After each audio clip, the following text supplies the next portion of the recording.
jannat bog'idan bahramandlik istar ekansiz, avvalo munis onani rozi aylagin degan so'zlarini biz eng ezgu da'vat sifatida qabul qilamiz.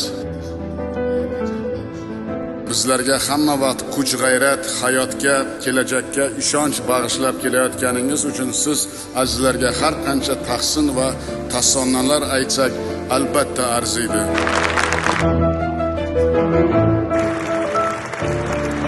Xotin-qizlarimizni o'z salohiyatini ro'yobga chiqarishlari uchun sharoit yaratmoqdamiz va bu ishlarni albatta davom ettiramiz.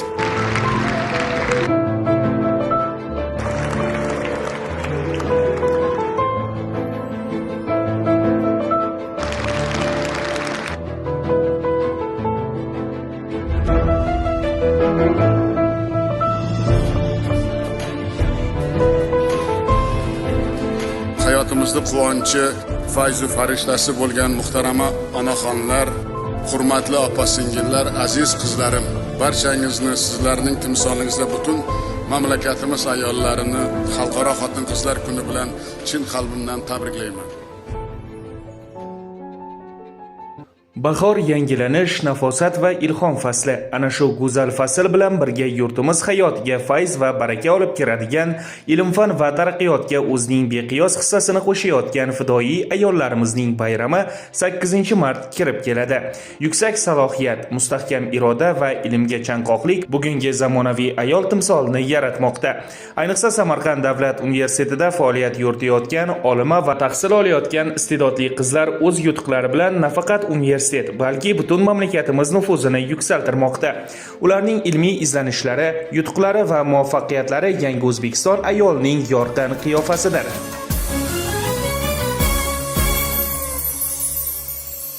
Sinov kelib og'ir dardga chalindi dunyo, dardimizga shifo ber deb yalindi dunyo. Deding aziz vatan uchun bu jonim fido, sen aziz va muqaddassan, muqaddas ayol, ayol. Xatar bilan kecha kunduz yonma-yon turding, charchasang ham bildirmading, yugurding, yilding. Kimdir rahmat dedi, kimdir og'ritdi diling. Sen aziz va muqaddassan, muqaddas ayol. Sen aziz va muqaddassan, muqaddas ayol. Sen aziz va muqaddassan, muqaddas ayol. Sen aziz va muqaddassan, muqaddas ayol. Sen aziz va muqaddassan, muqaddas ayol. Farzandlaring suratini o'qib yig'lading, sog'indim deb panalarga o'tib yig'lading. Niqoblardan yara bo'ldi oydek yuzlaring. Sen aziz va muqaddassan, muqaddas ayol. Uyda qolib yaqinlarim duo qilgan sen, har sohada o'z ishini raso qilgan sen. Farzand uchun shirin jonin fido qilgan sen. Sen aziz va muqaddassan, muqaddas ayol. Sen aziz va muqaddassan, muqaddas ayol. Sen aziz va muqaddassan, muqaddas ayol. Sen aziz va muqaddassan, muqaddas ayol. Sen aziz va muqaddassan, muqaddas ayol. Har faslda gullar kabi ochilib yurgin, shoshilsang ham to'y bayramga shoshilib yurgin. Malikalar ko'radigan izzatni ko'rgin. Sen aziz va muqaddassan, muqaddas ayol. Qo'shiqlaring va raqsingda o'zgacha jilo, fayz kiradi davralarga sen bo'lsang paydo. Mehring sabab hamon go'zal, hamon bor dunyo. Sen aziz va muqaddassan, muqaddas ayol. Sen aziz va muqaddassan, muqaddas ayol. Sen aziz va muqaddassan, muqaddas ayol. Sen aziz va muqaddassan, muqaddas ayol. Sen aziz va muqaddassan, muqaddas ayol. Oy nurida do'ppi tikib allalar aytding, ustoz bo'lib jon kuydirib ilm o'rgatding. Yurtinchi deb tinchimading, orom bilmading. Sen aziz va muqaddassan, muqaddas ayol.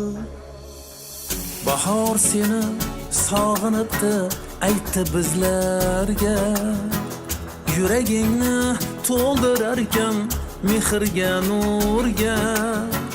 Bugun senga xizmatdamiz u bilan birga. Sen aziz va muqaddassan, muqaddas ayol. Sen aziz va muqaddassan, muqaddas ayol. Sen aziz va muqaddassan, muqaddas ayol.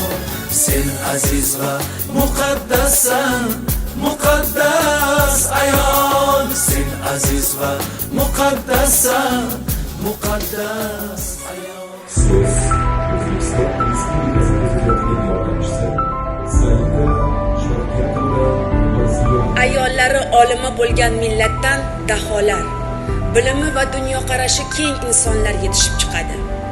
Alisher Navoiyning Farhod va Shirin dostonida ta'rifi keltirilgan 10 nafar olima qizning obrazlari, jumladan mantiq ilmida tengsiz Diloso, fazoviy bilimlar sohibasi astronom Gulandon, faylasuf Sumanbo'y, hikmatlar bilimdoni Parizod real hayotdan olingan.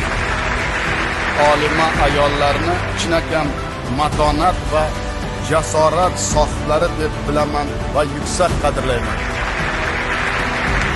So'nggi 3 yil mobaynida 30 ming nafar qizlarga magistraturada o'qishlari uchun 286 milliard so'm miqdorida mablag' to'lab berildi.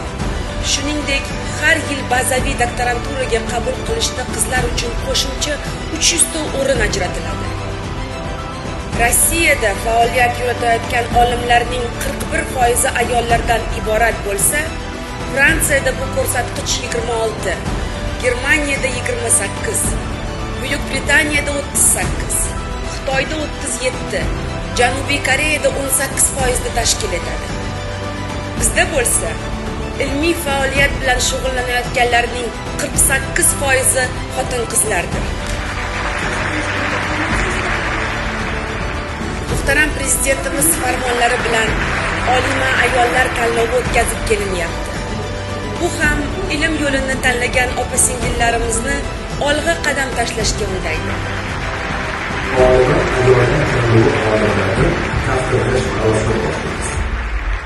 Prezidentimizning bu yuksak e'tiborlariga yangidan yangi kashfiyotlar bilan munosib javob qaytarishimiz vaqti keldi va ishonchim komil, siz buni uddalaysiz.